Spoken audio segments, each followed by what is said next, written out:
देश में कोरोना की मार 2 करोड़ के पार।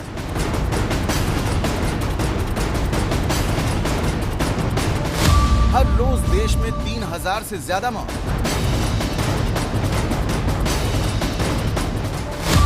लेकिन महामारी कोरोना से डरना नहीं, लड़ना है।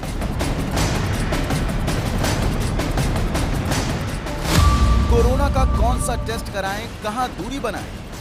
सीटी स्कैन आजकल बहुत ज़्यादा लोग करा रहे हैं। सीटी कराने से risk of cancer in later life increases. Infection से लेकर वैक्सीनेशन तक हर सवाल। महामारी से लड़ो, कोरोना का अंत करो।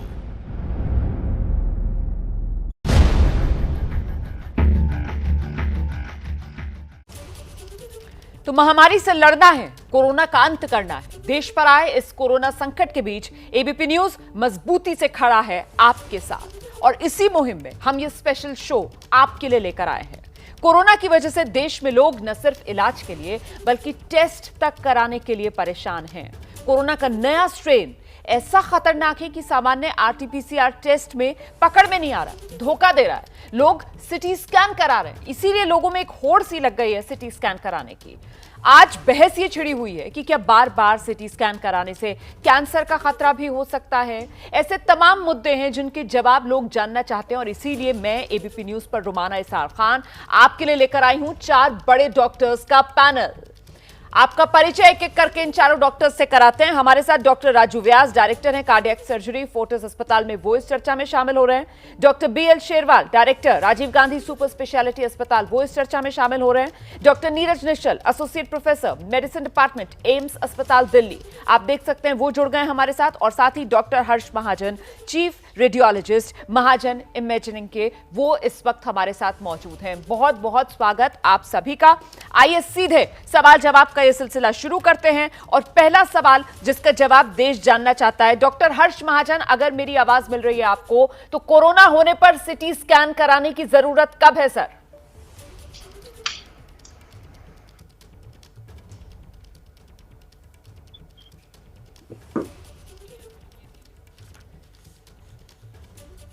मुझे लगता है डॉक्टर हर्ष महाजन को मेरी आवाज नहीं मिल रही है। देखिए, ये बहुत स्पष्ट है कि कोरोना होने पर सीटी स्कैन तभी कराना है अगर मरीज जो है उसकी ऑक्सीजन सैचुरेशन गिरती है।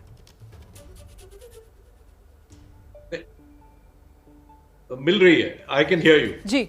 सो अगर ये उनका ऑक्सीजन सैचुरेशन लेवल जो है, जो नॉर्मली 98, 99, 100 के करीब होता है, वो 94 से नीचे गिरता है, और उसके साथ उन्हें बीमारी, हाई फीवर और लक्षण है बीमारी के, अगर ब्लड टेस्ट हुए हैं उनमें इन्फ्लेमेटरी मार्कर्स होते हैं, वो बढ़े हुए हैं, तो सिर्फ उसी टाइम ये करने की जरूरत है। दुर्भाग्यपूर्ण हो क्या रहा है कि जैसे ही पॉजिटिव रिपोर्ट आ जाती है आरटीपीसीआर की, वैसे ही भागने लग रहे हैं लोग अपना सीटी स्कैन कराने के लिए, जिसका कि कोई औचित्य नहीं है। 80 से 85% लोग जो हैं, वो उनको जो बीमारी है वो एसिम्प्टोमेटिक या माइल्ड बीमारी है, इनको बिल्कुल जरूरत नहीं है तब तक कि इनका ऑक्सीजन सैचुरेशन गिरे नहीं। और हमें पता है कि हम घर में रह के ठीक हो सकते हैं। घर में हम ऑक्सीजन सैचुरेशन 3-4 बार दिन में देखते हैं। अगर पहले ये 96 थी और अब ये 90 हो गई, तब हमें डॉक्टर से बात करनी है, और तब भी ये नहीं है कि हम भागें सीटी कराने के लिए, जो कि हो रहा है। डॉक्टर की राय लेनी है, वो पूरा सब कुछ देखेंगे और तब डिसाइड करेंगे कि सीटी की जरूरत है या ब्लड टेस्ट की जरूरत है या हॉस्पिटल आने की जरूरत है। ठीक है, मैं डॉक्टर नीरज निश्चल के पास जरा दर्शकों को लेकर चलती हूँ। डॉक्टर नीरज निश्चल, यहाँ पर डॉक्टर हर्ष महाजन ने कहा कि साहब जैसे ही आरटीपीसीआर रिपोर्ट पॉजिटिव आ रही है, मरीज अपने आप दौड़े चले जा रहे हैं सिटी स्कैन कराने के लिए। लेकिन सर, एक और चीज मैं यहाँ पर जोड़ना चाहती हूँ। लोगों में सिम्टम है, आरटीपीसीआर रिपोर्ट नेगेटिव आ रही है, पकड़ में नहीं आ रहा है, तो भी हम देख रहे हैं कि लोग दौड़ रहे हैं अपने मन से सिटी स्कैन कराने के लिए। ये जो प्रॉब्लम है, इसको भी प्लीज एड्रेस कीजिए। हाँ, ये बहुत जरूरी है कि अगर आपका जो तुरंत जो ये जो सीटी स्कैन कराना हो या फिर फॉर दैट मैटर अगर ब्लड इन्वेस्टिगेशंस भी कराना हो, मैं कहूंगा कि इसके पीछे भागने की जरूरत नहीं है। ये सॉल्यूशन देने के बजाय और कॉम्प्लिकेशन क्रिएट कर देते हैं। जैसे कि डॉक्टर हर्ष ने क्लियरली बताया कि 80 से 85% पेशेंट को किसी भी तरह की दवाइयों की नॉर्मल जरूरत नहीं पड़ेगी except for some symptomatic treatment. तो ये जो टेस्ट कराकर जो एक्सपेक्टेड है कि कुछ इन्फ्लेमेटरी मार्कर्स ऊपर नीचे रहेंगे, ये एक्सपेक्टेड है कि कुछ सीटी स्कैन में चेंजेस आएंगे, वो बिल्कुल कोई अवॉइड नहीं कर सकता। ये जो पेशेंट्स के मन में एक भय आ जाता है कि भाई ये तो बड़ा हुआ है, और वो फिर डॉक्टर पे प्रेशर डालना शुरू करते हैं कि आप ये दवाई क्यों नहीं दे रहे, वो दवाई क्यों नहीं दे रहे। मैक्सिमम डॉक्टर ऑफकोर्स इस दबाव में नहीं आएंगे, लेकिन अगर कोई दबाव में आकर कोई दवाई दे देगा तो उससे नुकसान ज्यादा हो सकता है। तो ये जो टेंडेंसी है कि जैसे ही पीसीआर पॉजिटिव हुआ और आप टेस्ट के लिए भागे, ये बिल्कुल गलत है। हमें क्लिनिकल सिचुएशन के अकॉर्डिंग इन टेस्ट को करवाकर फिर उसके अकॉर्डिंग हमें डिसीजन लेना होता है। मोस्ट ऑफ द पेशेंट इनमें इन टेस्ट की जरूरत है ही नहीं, और बेवजह जो सेंटर्स हैं उनको आप क्लॉग नहीं कीजिए, ताकि जिन जरूरतमंद लोगों का जो डिले हो जा रहा है वो डिले ना हो। तो मेरे मानना यही है कि ये टेस्ट जो है बेवजह नहीं कराना चाहिए, इससे कोई खास फायदा नहीं होना है। तो ये बड़ी बात जो अभी तक एक्सपर्ट्स कह रहे हैं कि सिटी स्कैन जो है वो बिल्कुल अपने मन से मत कराइए। सिटी स्कैन जो है जब तक आपका डॉक्टर आपको सलाह ना दे तब तक आपको कराने की जरूरत नहीं है। अपने आप प्लीज डॉक्टर मत बनिए, बिना डॉक्टर की सलाह के सिटी स्कैन कराने मत जाइए, ये एक्सपर्ट्स कह रहे हैं। मुझे लगता है डॉक्टर बीएल शेरवाल को आना चाहिए। डॉक्टर बीएल शेरवाल, हमने सुना था किस तरीके से डॉक्टर रणदीप गुलेरिया की तरफ से कहा गया कि सिटी स्कैन, समझ रहे हैं आप कितना खतरनाक है। सिटी स्कैन मतलब आपने एक साथ खुद को 300-400 एक्सरे के रेज के सामने एक्सपोज कर दिया। मैं चाहती हूं आप मेरे दर्शकों को बताएं कि सिटी स्कैन से खतरा कितना है। नहीं, डेफिनेटली जैसे कल डॉक्टर गुलेरिया ने बताया, बिल्कुल मैं कहूंगा कि अभी डॉक्टर महाजन ने भी बताया कि कितना खतरनाक है। तो मेरी दर्शकों से अपील है कि please don't rush for CT scan unnecessarily, और सीटी स्कैन से कोई बेनिफिट आपको मिलने वाला नहीं है एक्सेप्ट दिस कि आप केवल एक फिगर जो मेंटली हम लोग जिससे के साथ खेलते हैं कि मेरा सीटी स्कोर इतना है, मेरा सीटी स्कोर इतना है, तो वो ऐसे मत करें। जब जहां जरूरत है, जहां डॉक्टर महाजन ने जैसे बताया, जब आवश्यकता है केवल तभी कराएं। ऐसा नहीं है कि everybody rush for CT scan. ठीक है सर। ओके, इसके अपने साइड इफेक्ट हैं और वो ऐसा नहीं है कि इमीडिएटली पता लगेगा। उसके साइड इफेक्ट बहुत दूरगामी है, और ये देखा गया है कि जिनमें अगर रिपीटेडली सीटी स्कैन होता है, बाद में कई सालों के बाद जो है it can cause cancer in some of the patient. और ये इसीलिए होता है कि बात पता लगा कि बहुत सारे यंग एज में कुछ लोगों में सीटी स्कैन रिपीटेडली होते हैं, और ये हार्मफुल है। कोई भी रेडिएशन अगर रिपीटेडली शरीर में जाता तो डेफिनेटली इट इज हार्मफुल। तो डॉक्टर राजू व्यास, अगर मैं सीधा सवाल आपसे पूछूं सर कि सिटी स्कैन से कैंसर होने का खतरा कितना है? जी नहीं, वैसे तो कोई इसका पर्टिकुलर इंसिडेंस नहीं है, लेकिन यंगर एज ग्रुप के जो पेशेंट्स होते हैं, स्पेशली जो फीमेल्स हैं और जो यंगर एज के ग्रुप हैं, उसमें डॉक्टर महाजन ने जैसा बताया, उन लोगों में सीटी स्कैन इतना फ्रीक्वेंटली नहीं कराना चाहिए। इसके न कैंसर होने के, कैंसर भी कई प्रकार के इसमें हो सकते हैं। फीमेल्स में ब्रेस्ट कैंसर होने की संभावना रहती है अगर हम रिपीटेड बॉडी को सीटी स्कैन के अंतर्गत डालें या बार बार कराएं तो। उसी के साथ कुछ इम्यूनोसप्रेसिव कैंसर्स भी हो सकते हैं। तो बहुत सारे हैजार्ड्स हैं। आजकल हो क्या गया है कि हर व्यक्ति जो भी कोरोना वायरस से ग्रसित होता है, वो बगैर किसी डॉक्टर को पूछे अपने मन से या किसी पड़ोसी की सोच के द्वारा जाके एक सीटी स्कैन सेंटर पे जाके क्या नाम से अपना सीटी करा लेता है। इसके हैजार्ड्स कैंसर होने के तो है ही हैं, परंतु साथ ही साथ सिस्टमिक ये जो कोरोना वायरस आज की तारीख में है, इससे भी जो हम सोसाइटी में एक प्रकार से कोरोना वायरस को स्प्रेड करने के लिए भी पॉसिबिलिटी रहती है। क्योंकि अगर जितनी भीड़ एक सीटी स्कैन सेंटर पर रहेगी, उतनी ज्यादा संभावना ये रहेगी कि क्या पता वो भी एक हब बन जाए जहां से कि हम कोरोना के जो है कोरोना की नई वेव उसी सेंटर से निकल के आए, या बहुत सारे लोग जो है वहां से इन्फेक्ट हो जाएं। डॉक्टर महाजन, आप शायद बेहतर बता पाएंगे कि सिटी स्कैन में होता क्या है सर। मतलब अगर लंग्स का सिटी स्कैन हो रहा है तो क्या पूरा जो शरीर का ऊपरी हिस्सा है वो रेडिएशन में एक्सपोज हो रहा है, ये बताइए जरा दर्शकों को। और साथ ही कितने इंटरवल पर सिटी स्कैन कराना चाहिए, वो भी डॉक्टर की निगरानी में?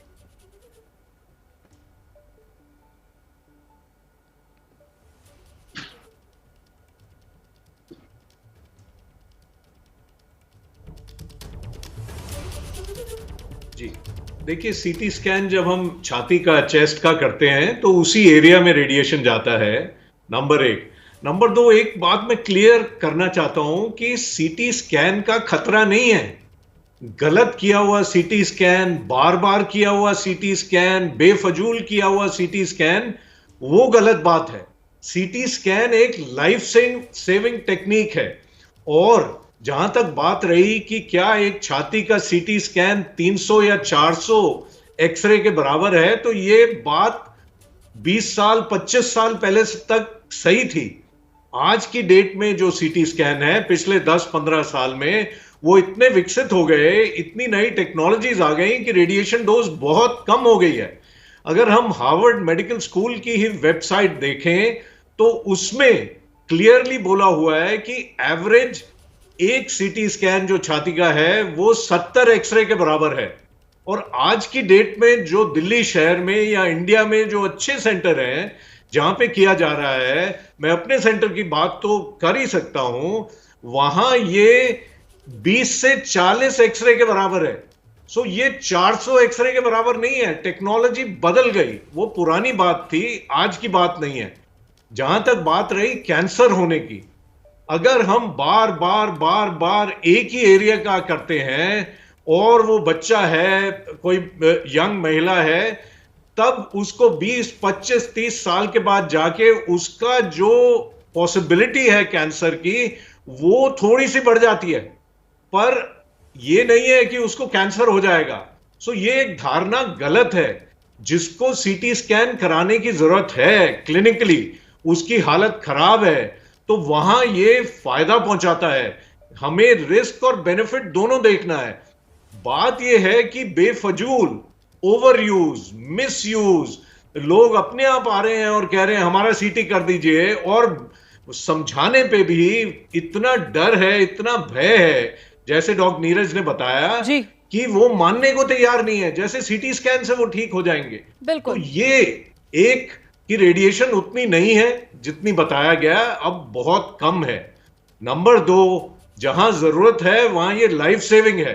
वहां ये हमें ट्रीटमेंट कैसा होना है वो डायरेक्शन देती है। क्या ट्रीटमेंट काम किया या नहीं किया वो डायरेक्शन देती है। लेकिन बिना जरूरत के किया गया सीटी स्कैन सिर्फ और सिर्फ आपकी सेहत को नुकसान पहुंचाएगा, ये एक्सपर्ट्स कह रहे हैं। तो कोरोना के संकट के बीच लोगों के मन में आ रहे सवालों के समाधान देने के लिए 4 डॉक्टर्स एक्सपर्ट पैनल, जो बड़े 4 डॉक्टर्स का देश के इस वक्त हमारे साथ एबीपी न्यूज पर मौजूद है। बिना वक्त गवाए सीधे रुख करते हैं डॉक्टर नीरज निश्चल का। डॉक्टर नीरज निश्चल, दिक्कत यह आ रही है कि आरटी-पीसीआर टेस्ट नेगेटिव आने पर लोगों के पास सिटी स्कैन के अलावा दूसरा कोई विकल्प नजर आता नहीं है उन्हें। आप सुझा सकते हैं कोई और विकल्प क्या हो सकता है?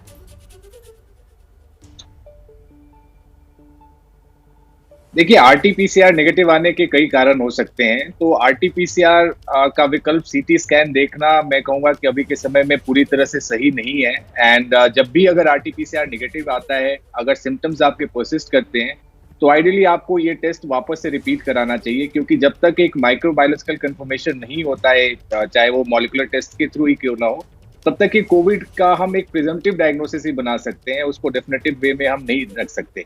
तो सीटी एक सजेस्ट कर सकता है। सीटी चेंज आने में 8 से 9 दिन का एटलीस्ट टाइम लगता है जी। तो उस सिचुएशन में पेशेंट जो है अगर इन्फेक्टेड है तो दूसरों को इन्फेक्ट कर सकता है। तो बहुत जरूरी है कि आइसोलेट करके दोबारा से अपना पीसीआर या कोई भी ऐसा मॉलिक्यूलर टेस्ट करवाकर डायग्नोसिस कंफर्म करने की कोशिश करें। सिर्फ सीटी पे रिलाई करना अभी के समय में ठीक नहीं है। ठीक है सर, लेकिन एक्चुअली ठीक है, दूसरों तक फैलने का तो खतरा है ही, लेकिन अभी लोगों के जहन में ये बात आ रही है, एक्सपर्ट से वो सुन रहे हैं कि ये जो वायरस है कोरोना का, इस बार ये जो स्ट्रेन है वो इतना खतरनाक है कि वो मौका नहीं देता है। वो 24 घंटे के अंदर अपना खेल दिखा देता है और लोगों को सांस लेने में दिक्कत, लंग्स को वो इतनी बुरी तरीके से इन्फेक्ट करता है कि आपको मौका नहीं मिल रहा है। इसीलिए लोग जो हैं वो समय खुद को भी नहीं दे रहे सर, वो सीधा दौड़ रहे हैं सिटी स्कैन कराने के लिए। क्या इंक्यूबेशन पैटर्न जो है इस नए स्ट्रेन का, वायरस का, वो बदला है क्या? मुझे लगता है इसे लेकर भी आप लोगों के मन में आ रहे भ्रम को दूर करना चाहिए। और साथ ही स्टेरॉइड को लेकर जो सवाल है, स्टेरॉइड कब लें? क्या बीपी, शुगर के पेशेंट्स स्टेरॉइड उन्हें लेना चाहिए? स्टेरॉइड लेने के क्या फायदे से ज्यादा नुकसान है? इन तमाम सवालों के जवाब आप ही लोगों को देने हैं। महामारी से लड़ो, कोरोना का अंत करो, खास पेशकश एबीपी न्यूज पर लगातार जारी है, जिसमें देश के जाने माने 4 बड़े डॉक्टर्स इस वक्त हमारे साथ बने हुए हैं। कोरोना को लेकर जो सवाल लोगों के मन में है उन्हीं के जवाब हम ले रहे हैं। मुझे लगता है डॉक्टर बीएल शेरवाल साहब को आना चाहिए और देश को बताना चाहिए कि कोरोना मरीज को स्टेरॉइड कब लेने की जरूरत पड़ती है। सर देखिए, स्टेरॉइड माइल्ड केसेस के अंदर पेशेंट्स को बिल्कुल लेने की आवश्यकता नहीं है, वो फायदा करने की बजाय नुकसान करेगी। तो इसीलिए मैं कहूंगा कि स्टेरॉइड केवल जब एडमिटेड पेशेंट्स हैं और मॉडरेट या सीवियर कैटेगरी में क्रिटिकल पेशेंट्स हैं, उनके यहाँ WHO रिकमेंड करती है और गवर्नमेंट ऑफ इंडिया भी यही रिकमेंड करती है। तो और इसका बेनिफिट भी तभी देखा जाता है कि जब मॉडरेट या सीवियर पेशेंट्स हैं जिनके अंदर स्टेरॉइड का इफेक्ट आएगा। और काफी अच्छी तरीके से हम देखते हैं जो एडमिटेड पेशेंट है उनके अंदर 7 to 10 डेज के लिए अगर स्टेरॉइड दिया जाए, आपने बहुत आसान कर दिया। इस सवाल का जवाब आपने बहुत आसान बना दिया दर्शकों के लिए कि अगर आपके सिम्टम्स हल्के हैं, मतलब अगर आप घर में रह रहे हैं और ठीक हो रहे हैं, तो प्लीज आप स्टेरॉइड ना लें। स्टेरॉइड आपको सिर्फ तभी लेना है जबकि आप अस्पताल में भर्ती हो चुके हैं, आपके सिम्टम्स ज्यादा हैं, डॉक्टर्स वहां अगर कहेंगे तभी आपको लेना है स्टेरॉइड। घर में रहकर अगर आप ठीक हो रहे हैं तो आपको स्टेरॉइड की जरूरत नहीं है। डॉक्टर राजू व्यास, जो दिल के मरीज हैं उनके लिए स्टेरॉइड लेने में क्या ज्यादा खतरा? जी, पहली बात तो कुछ इसकी पैथोफिजियोलॉजी को हमें समझना पड़ेगा कोरोना वायरस की, कि कोरोना वायरस जो होता है इसका अंतराल करीब करीब हम 2 भागों में डिवाइड करते हैं, पहले 5 दिन और उसके आने वाले 5 दिन। जिस तरीके से इस बार की जो सेकंड वेव आई है उसमें हम लोगों ने देखा है कि जो पहले 5 दिन होते हैं उसके अंदर जो वायरस बॉडी में एंटर करता है वो बहुत काफी तेजी से प्रोलिफरेट करता है या मल्टीप्लाई करता है, रेप्लिकेट करता है। तो जैसा कि डॉक्टर साहब ने बताया कि पहले 5 दिनों के दौरान अगर हम कोई भी व्यक्ति अपने मन मर्जी से बगैर डॉक्टर के सुपरविजन में अगर स्टेरॉइड लेता है तो ये रेप्लिकेशन जो है पहले 5 दिनों में लेते हुए रेप्लिकेशन जो वायरस का है काफी तेजी से बढ़ जाता है। और इसीलिए पहले 5 से 7 दिनों तक जब तक कि कंटिन्यूअस आपको बुखार ना रहे, आपका ऑक्सीजन लेवल अगर डाउनफॉल ना हो, सिंपल आपको सिम्टम्स हैं खांसी, जुकाम और बुखार, तो उस सिनेरियो में हम जो है कोरोना के मरीजों को स्टेरॉइड लेने के लिए बिल्कुल मना करते हैं। और ऐसा देखा गया है कि करीब 90 से 95% जो मरीज हैं बगैर स्टेरॉइड के भी ठीक हो सकते हैं। हाँ, रही बात जो आपने क्वेश्चन पूछा कि जो हार्ट से संबंधित मरीज हैं उनको बहुत एहतियातन, जब तक कि अगेन इसी कैटेगरी में जब हम इसको 3 भागों में डिवाइड करते हैं कि माइल्ड, मॉडरेट या सीवियर कैटेगरी के जो पेशेंट्स होते हैं, इसके कैटेगराइजेशन के बहुत सारे हमारे एडिशनल फैक्टर्स हैं जिसके बेसिस पे हम डिसाइड करते हैं। जो मेन फैक्टर है या जो वो मेन चीज जिसके बेसिस पे हम कैटेगराइजेशन करते हैं वो होता है कि हमारा एक ऑक्सीजन का लेवल, और उसके बाद में जो बेसिक इन्फ्लेमेटरी मार्कर्स हम लोग स्टडीज कराते हैं उसके बेसिस पे हम माइल्ड, मॉडरेट और सीवियर आसानी से डिसाइड कर सकते हैं कि even without doing a CT scan. That's what my feeling is. अगर किसी व्यक्ति का 95% से सैचुरेशन नीचे है तो वो माइल्ड कैटेगरी में आता है, अगर इन बिटवीन 94 to 90 के बीच में है तो वो मॉडरेट में आएगा, 90 से जो नीचे जाते हैं वो एक सीवियर कैटेगरी के होते हैं। तो जहां तक आजकल हम लोगों का सवाल है या हमारे अस्पतालों में जो मरीज भर्ती हो रहे हैं वो स्पेशली हम उन्हीं लोगों को भर्ती कर रहे हैं जो कि मॉडरेट टू सीवियर कैटेगरी के पेशेंट्स होते हैं।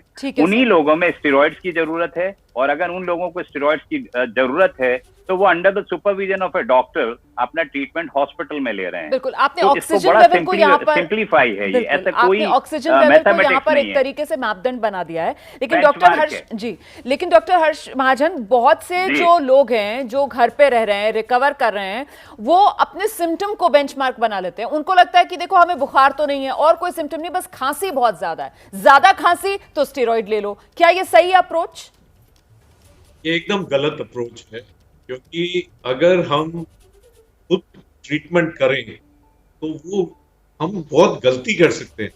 तो स्टीरॉयड जैसे डॉक्टर साहब ने बताया है ये बहुत फायदा देता है पर उतना नुकसान भी दे सकता है।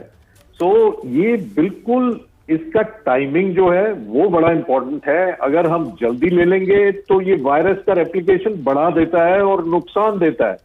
तो यहां आपके माध्यम से मैं कहना चाहूंगा कि बिल्कुल भी स्टीरॉयड या कोई और ऐसी दवाई, रेमडेसिविर या कुछ और अपने आप शुरू बिल्कुल नहीं करें जी। इनको जैसे डॉक्टर साहब ने कहा है, बाय एंड लार्ज स्टीरॉयड को हॉस्पिटल में ही शुरू किया जाता है, अनलेस कि आप होम केयर में हैं, डॉक्टर आपको देख रहे हैं, आपके सिम्टम अभी भी ऐसे नहीं है कि आप हॉस्पिटल जाएं, या आपको हॉस्पिटल में बेड नहीं मिल रहा, आजकल शॉर्टेज भी है, तो अपने आप आपने बिल्कुल नहीं लेना है। अपने आप लेंगे तो ये नुकसान ही होगा, क्योंकि देखा हमने ये भी है कि दूसरे तीसरे दिन बस स्टीरॉयड शुरू कर देते हैं और उससे बहुत नुकसान होता है, बीमारी बढ़ जाती है। लेकिन आप जो बात कह रहे हैं, डॉक्टर नीरज निश्चल को आना चाहिए यहाँ पर। आप जो मेडिकल फ्रेटर्निटी है उसमें भी तो अलग अलग राय सामने निकल कर आते हैं ना। आप जिस तरीके से रेमडेसिविर की बात हो रही है या स्टेरॉइड्स की बात हो रही है, अब ये लोगों को तो इनके नाम भी नहीं पता है। ये डॉक्टर ही तो पर्चे पर लिख कर देते हैं ना लोगों को, और फिर लोगों में होड़ होती है उसको लेने की। कितने डॉक्टर्स हैं, हम खुद सुनते हैं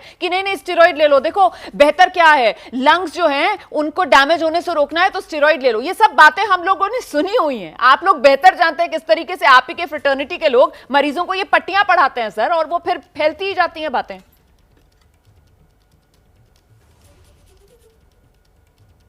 देखिए, आज के समय में जो ये फास्ट इंटरनेट एज है, उसमें सभी को सभी दवाइयों के बारे में पता है। किसी डॉक्टर को किसी को बताने की जरूरत नहीं है।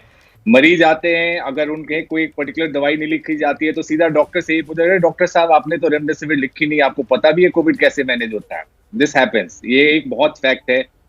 कुछ डॉक्टर्स हैं मे बी प्रेशर में आके ऐसा लिख भी देते होंगे, बट बाय एंड लार्ज जो भी एक अच्छे इंस्टीट्यूशन में अगर कोई पेशेंट ट्रीट हो रहा है, एक प्रोटोकॉल जो फिक्स्ड है उसके अकॉर्डिंग ही ट्रीटमेंट होता है जी। और प्रोटोकॉल में रेमडेसिविर बहुत ही नीचे है। बात सिर्फ दवाई लिखने की नहीं होती है, बात यह है कि किस दवाई को किस समय पे पेशेंट की जरूरत है उसके हिसाब से लिखना एक आर्ट है। दवाइयों के नाम सभी को पता हो सकते हैं, सभी पेशेंट को एंटीकोगुलेशन के लिए डिमांड करना शुरू कर देते हैं, सभी स्टेरॉइड के लिए डिमांड करना शुरू कर देते हैं, सभी प्लाज्मा के लिए डिमांड करना शुरू कर देते हैं।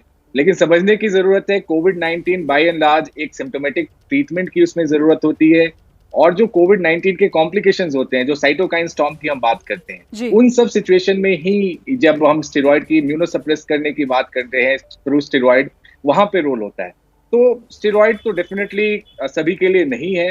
कुछ select conditions of patient right time पे राइट अमाउंट पे देने से पेशेंट की जान बचा सकता है। डॉक्टर निश्चल, जो बीपी और शुगर के पेशेंट्स हैं वो स्टेरॉइड, उनको स्टेरॉइड दिया जाना चाहिए या नहीं, बचना चाहिए उससे? अगर इंडिकेटेड है, अगर पेशेंट को सैचुरेशन नीचे जा रहा है तो ऑफ कोर्स ऐसे में जो रिस्क है वो कम है बेनिफिट के मुकाबले, तो हम बिल्कुल डायबिटिक पेशेंट्स में, हार्ट के पेशेंट्स में जहां भी इंडिकेटेड है हम स्टेरॉइड देते हैं, और इनफैक्ट उससे उनकी जान भी बचती है। लेकिन जैसे कि पहले भी एक्सपर्ट्स ने बताया कि बीमारी के बहुत शुरू में ही अगर आपने स्टेरॉइड किया तो फिर वहां पे बहुत ही नुकसान हो सकता है और आपको इनफैक्ट जान भी गंवानी पड़ सकती है। बिल्कुल, तो ये बड़ी बातें जो सामने निकल कर आ रही हैं इस चर्चा में। मुझे लगता है डॉक्टर BL शेरवाल को आना चाहिए। सर, एक और लोगों के जहन में ये बात है कि ये वायरस क्या ये अब हवा में आ चुका है? मतलब ये हवा में है, आप इससे बच नहीं सकते हैं, होकर ये गुजरेगा ही गुजरेगा आप में से, किसी भी तरीके से इससे बचाव मुमकिन नहीं है अब? देखिए, अभी जो लेटेस्ट लैंसेट में एक कमेंट्स छपा था, उसके अंदर कोई इसका कोई प्रमाण नहीं है, लेकिन एक्सक्लूजन क्राइटेरिया से उन्होंने ये बताया है कि अब जो वो सिचुएशन आ गई है कि जैसे हम देखते हैं कि एक परिवार के अंदर काफ़ी लोग, अगर एक पेशेंट पॉजिटिव है तो दूसरे पेशेंट पहले के मुकाबले बहुत जल्दी इन्फेक्ट हो रहे हैं, या किसी एक सोसाइटी में या किसी एक होटल में बहुत जल्द एक अगर पेशेंट्स है तो उससे कारण जल्दी से फैलते हैं। जैसे अभी आपने देखा होगा IPL के कुछ बात हो रही है कि मैचेस कैंसिल हुए, उसका कारण यही है कि इमीडिएटली ये फैले ना, और उस फैलने का कारण एक हो सकता है, जैसे हम बात करते हैं ड्रॉपलेट का, वो ड्रॉपलेट क्योंकि बड़े साइज होता है, वो हम ये कहते हैं कि ज़्यादा से ज़्यादा 2 मीटर तक ट्रैवल कर सकता है, और इसलिए हम कहते हैं कि 2 गज की या 2 मीटर की दूरी रखिए। लेकिन अगर क्लोज्ड एनवायरनमेंट में हम हैं, उसके अंदर फिर डिस्टेंस इंपॉर्टेंट नहीं है, तो एरोसोल में ये वायरस ही ज़्यादा देर स्टे कर सकते हैं, और वो सस्पेंशन अवस्था में रह सकता है हवा में, और इसीलिए वो काफी लोगों को इन्फेक्ट कर सकता है। हम इसलिए कहते हैं कि कोई भी एरिया क्लोज नहीं रखना चाहिए और उसके अंदर ज्यादा मात्रा में लोग नहीं इकट्ठा होना चाहिए, और उसको वेंटिलेट करिए। और घर पर भी अभी आज हम इसलिए रिकमेंड करते हैं कि मास्क पहन कर रहिए, और अगर बाहर जाना है तो प्रॉपरली आप मास्क, बल्कि मैं कहूँगा आज की डेट में डबल मास्क पहन कर निकलिए। जी, और डॉक्टर राजू व्यास, चलते चलते आपसे समझना चाहूंगी सर कि आरटी-पीसीआर टेस्ट को लेकर जो लोगों के मन में बड़े सवाल हैं, जिसकी वजह से ये सिटी स्कैन को लेकर भी लोगों में होड़ है कि साहब उसमें पकड़ में नहीं आ रहा है वायरस, तो क्या ये इंक्यूबेशन पैटर्न बदला है? और सिम्टम आने के कौन से दिन आपको लगता है कि टेस्ट कराना चाहिए, जिससे ज्यादा चांसेस हैं कि आपकी रिपोर्ट सही आएगी?